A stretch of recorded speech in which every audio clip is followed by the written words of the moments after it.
And welcome back to Good Day Acadiana and Traffic Talk with Ashley Moran from the Acadiana Planning Commission. Now, Ashley, right before the break, we were talking about how it's almost Labor Day. Can you believe that? Yes, I know. Like, we're back in the swing of it with school, and like really there's like a whole other traffic thing because whenever UL starts, like y'all, we're gonna have to do a whole segment on that because that is, UL is a major commuter school and it's huge effects on it.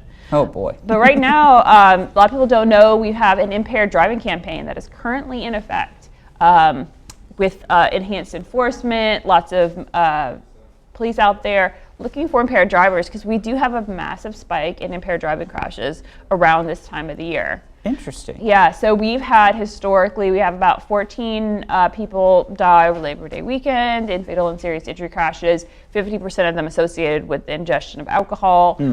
So it's just a huge issue, right? And during this time period, which I guess a lot of people see Labor Day as like kind of the last hurrah before going back to the grind, but yeah, it's a big thing, and so again, we do have all this enhanced enforcement, and so what that means is that you'll just have a lot more officers who are being contracted with NHTSA to do extra patrols. Like, we don't have quotas with these kind of patrols. It's just more visibility, more enforcement out there. So basically, if you are driving impaired, you have a much higher risk of being caught, which is great because we want to get you off of the road. Right. And we know that there's going to be more impaired drivers. We know that we need to send more officers out there, and they need to get these drivers off of the road because impairment has a high correlation with fatal and serious injuries. Absolutely. And more importantly, interestingly enough, not only do you see more impaired drivers, you see impaired drivers at a very higher rate of impairment. So we see a lot of our drivers driving around, like we call, 0.8 is the legal limit, but they'll be at 0.15, which is very, very impaired. Yeah. So,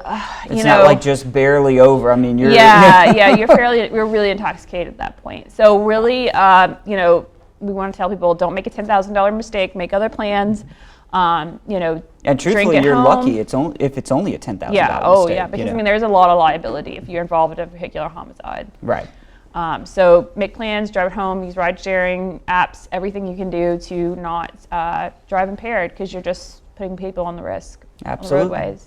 Well, great reminders there, Ashley, and we appreciate you coming on and helping us out with all this traffic stuff. Oh, thanks. And we're going to see you again soon, See you hopefully next Monday. Absolutely. We'll see you then. But in the meantime, we got to talk about some weather, which is kind of warm, kind of humid out there.